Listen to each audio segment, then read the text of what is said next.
अरे पगली चटाई उटाई के कोनो जरूरत नहीं थे ते खाली आओ ना फुलवरिया में हम खोरे खरी मार ले। का हाल है भाई लोग, उम्मीद बा अच्छा को बोलो। और ये वीडियो हंसे और हंसावे खाती और दिल दिमाग पे सीरियस में ना लिया लो। आज के रिएक्शन वीडियो तो चलते नहीं, आज के सुमित बॉय के रिएक्शन वीडियो देख लो, बहुत मजा वाला बात। तो चलते नहीं आज के वीडियो स्टार्ट करते।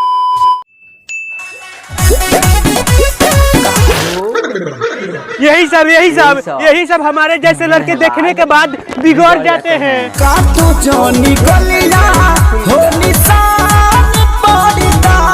अरे रुक देखे सारी भैया, वो कोनो कुआ ना हो कि काटा तारा गाल हो। बुर्बक आदमी, वो लोग प्यार मोहब्बत कर रहे हैं तो तू डिस्टर्ब क्यों कर रहा है? हमारे सामने ये लोग मोगोई काम करेंगे तो हम डिस्टर्ब करेंगे नहीं।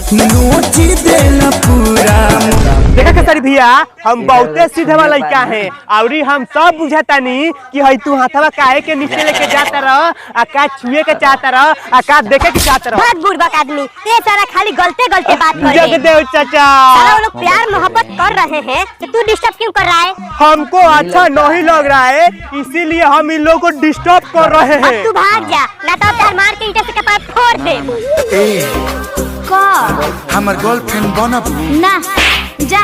इसीलिए हम कहते हैं कि पहले किसी लड़की को फ्रेंड बनाओ, उसके बाद मौका पर चौका मारकर गर्लफ्रेंड बनाओ। एक पर एक चांद को तोड़ने की कोशिश करोगे तो क्या होगा भैया? अरे अब तुम ही बताओ, जब तुम लड़की के हाथे एक पत्थर खा लिए तो तुम्हारा इज्जत क्या रह गया? इससे तो अच्छा तू सिंगल रहता।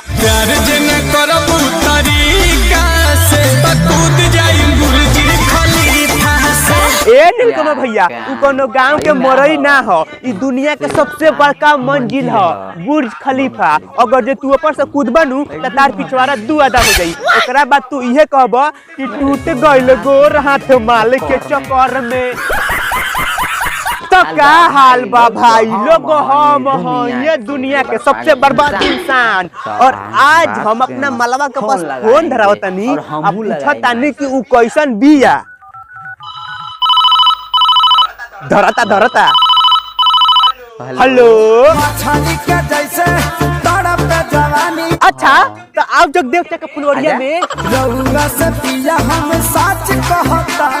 अरे तो हम साँचो खानी कहतानी, आओ जगदेव के फुलवरिया में।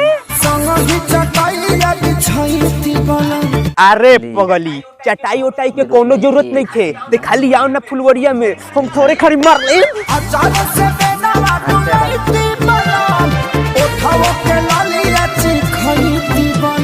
देख ललचाओ मत, एजी ओजी मत कर, ते खाली बस आओ ना।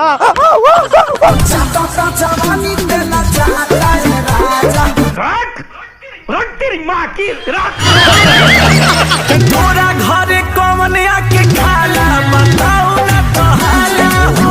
अरे भैया तुम पगला उगला गए हो का? नहीं, ई मैडम जी के घर में आकर मेहमान खाना खाते हैं तो तुम उस बात को हल्ला करोगे?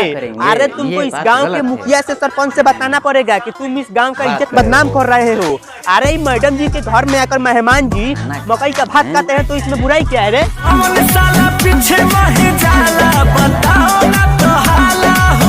घर के पीछे माहे के उ होगे जाला, तू ई बात के हल्ला करबे त ले ई माइक आ हल्ला कर जो गांव में चिल्ला के ले। अब कौन प्यार होई गइलू हमारा। ओहो राजा कोनो ना बिया हो सबे करना होई। अब लोग लड़की लोग का यही बात हमें अच्छा नहीं लगता है। ये लोग शुभ विवाह के बाद सब कुछ करवाना चाहती है। हम कहते हैं कि लड़के लोग सब कुछ पहले से किए रहेंगे तबे न एक्सपीरियंस वाले बाज रहेंगे। उसके बाद जब शादी हो जाएगा तो खूब गर्दा करेंगे और छक्का और चौका मारेंगे। आओ भाई लोग, ठीक कहता नीनू। 6 महीना पर लइका खेलई। अगर जे सरऊ भौजी 6 महीना पर लइका ना खेलैलस तो समझ जा हम तारा के एगो पिल्ली के बच्चा दे देम, ओकरा बाद तारा जिंदगी भर ओकरा के खिलाए के पड़ी आ ओकरे के अपन बेटा माने के पड़ी। ना देखता लोग भाई लोग, ई दोनों मरिया बाबा कहाँ लोग खुशता। हम सच में कहता नहीं भाई लोग, अगर जो दोनों भैया ना रहता सनू तो ई भौजी के बाबा जी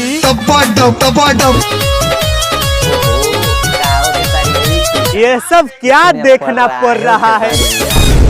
भाई लोग अब हम अंदर हो जाए, इस समय वीडियो के यहीं पे खत्म करते नहीं। और भाई लोग तू लोग जानना चाहता लोग कि हम कहेंगे रोस्ट वीडियो शूट करनी, तो वो वीडियो के लिंक डिस्क्रिप्शन में रहता, जा लोग यार वीडियो के देखा लोग तू लोग और खूब एंजॉय कर लोग। और मिलते हैं नेक्स्ट वीडियो में, तब तक नमस्ते प्रणाम। तो उम्मीद है भाई लोग वीडियो पसंद लगा हो तो लाइक कर लो, और हमारे चैनल पर न्यू आए पड़े तो चैनल का सब्सक्राइब कर लो, ताकि जो वीडियो अपलोड करी सबसे पहले नोटिफिकेशन मिले। चलते नेक्स्ट वीडियो मिले, बाय।